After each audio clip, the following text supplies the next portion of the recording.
are you going to answer it? Well, Bill said, I'll tell you a little secret.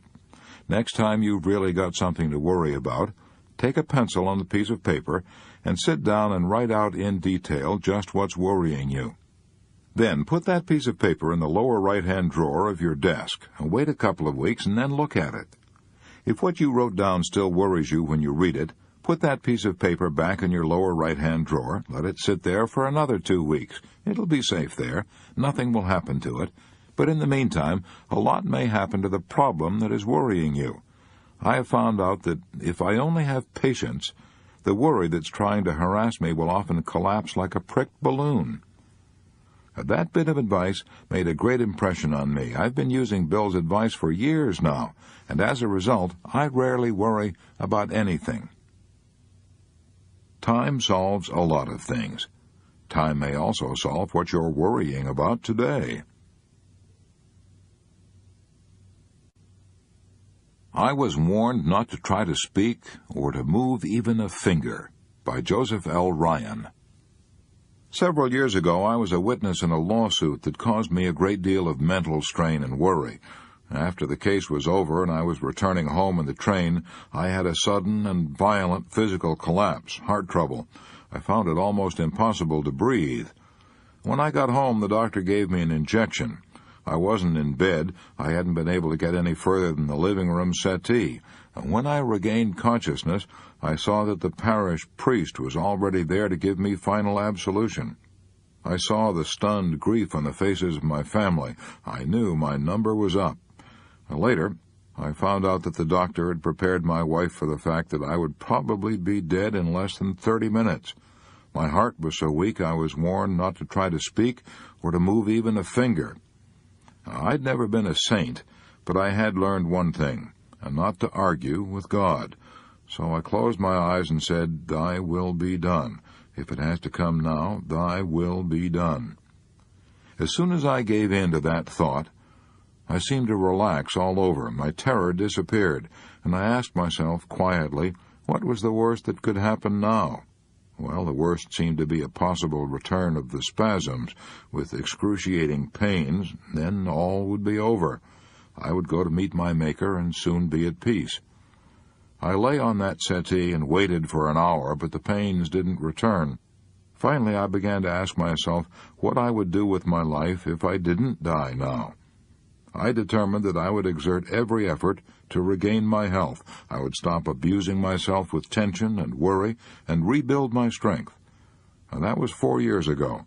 I have rebuilt my strength to such a degree that even my doctor is amazed at the improvement my cardiograms show. I no longer worry. I have a new zest for life. But I can honestly say that if I hadn't faced the worst, my imminent death, and then tried to improve upon it, I don't believe I'd be here today.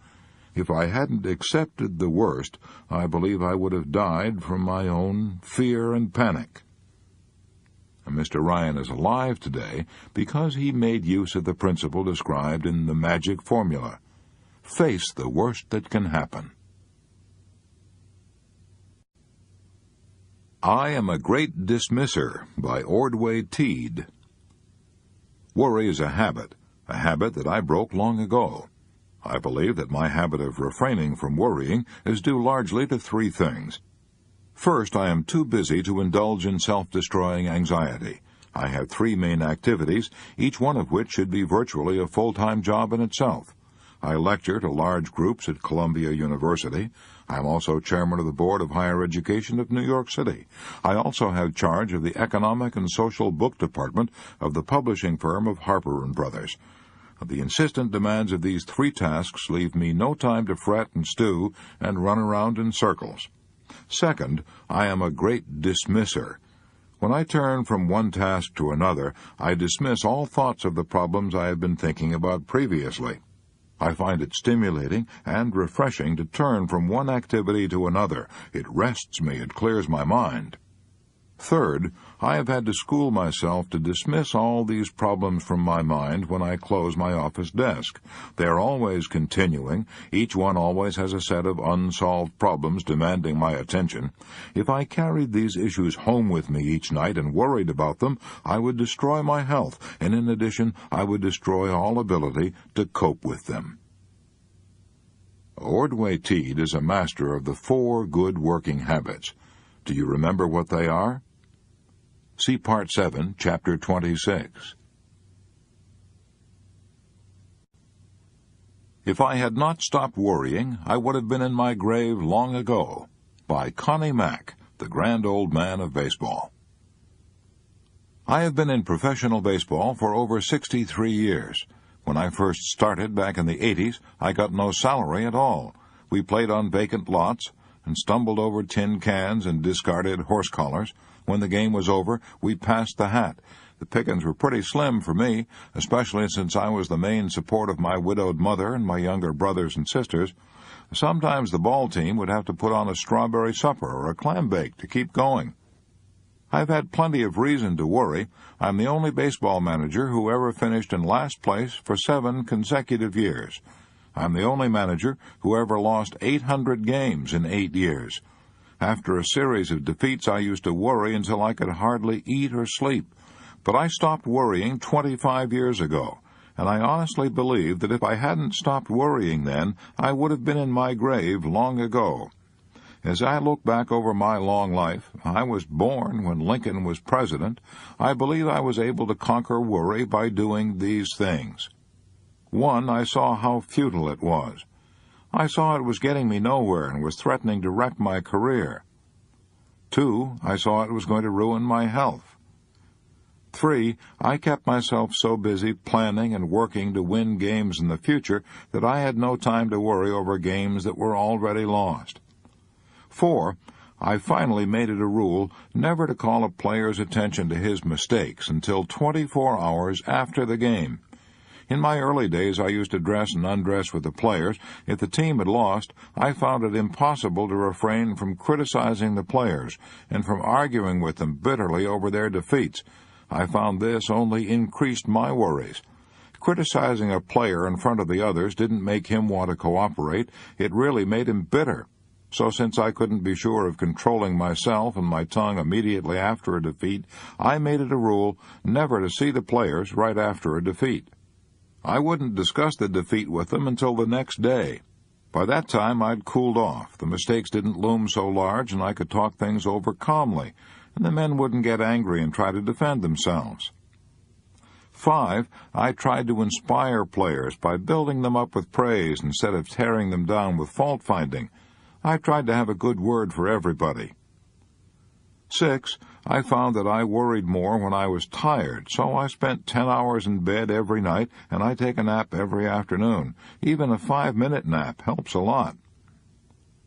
7, I believe I've avoided worries and lengthened my life by continuing to be active. I'm 85, and I'm not going to retire until I begin telling the same stories over and over. When I start doing that, I'll know then that I'm growing old.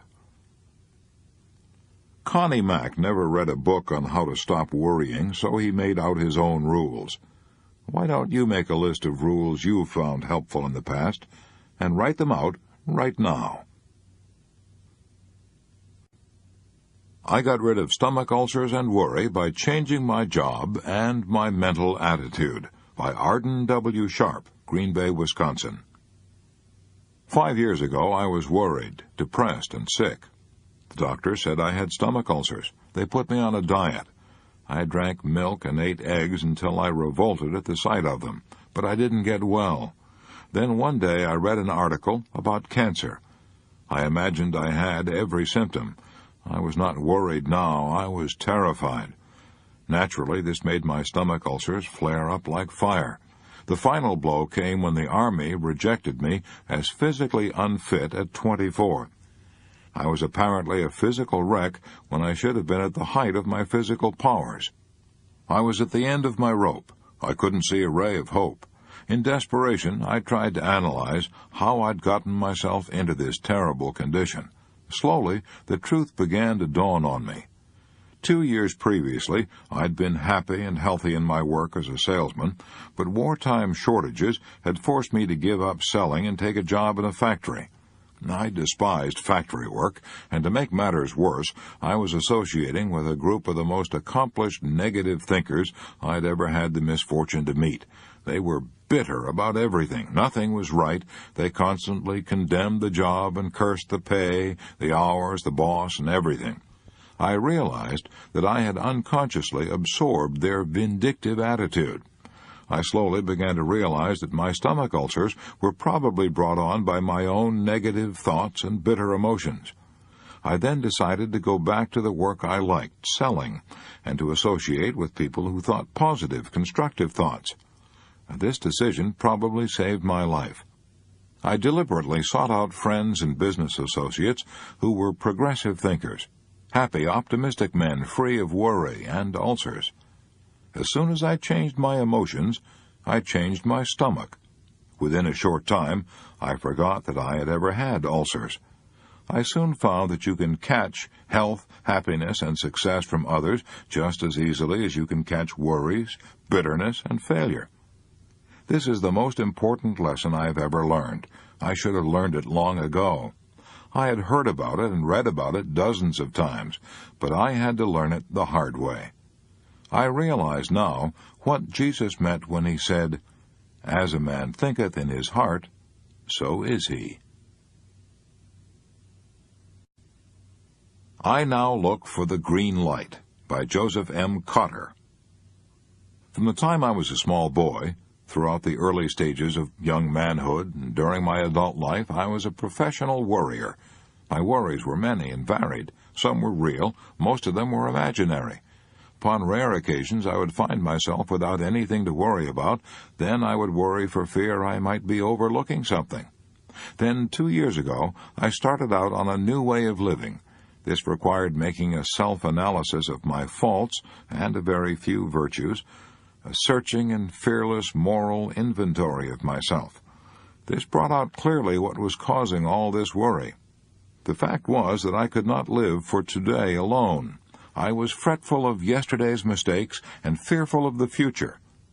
I was told over and over that today was the tomorrow I had worried about yesterday, but it wouldn't work for me. I was advised to live on a 24-hour program.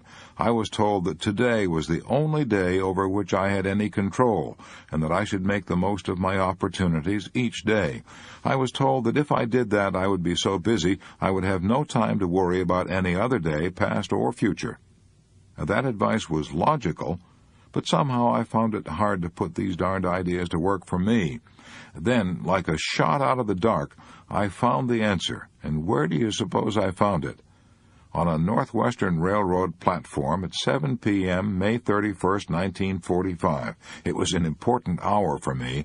That's why I remember it so clearly.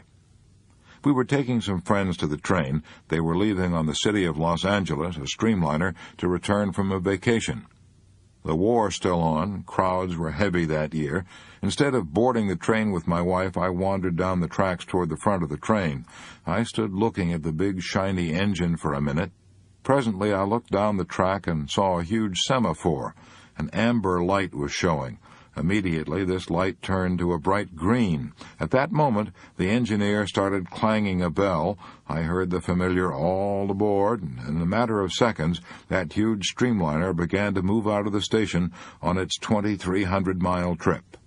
My mind started spinning. Something was trying to make sense to me. I was experiencing a miracle. Suddenly it dawned on me. That engineer had given me the answer I had been seeking. He was starting out on that long journey with only one green light to go by. If I'd been in his place, I would want to see all the green lights for the entire journey. Impossible, of course, yet that was exactly what I was trying to do with my life, sitting in the station, going no place, because I was trying too hard to see what was ahead for me.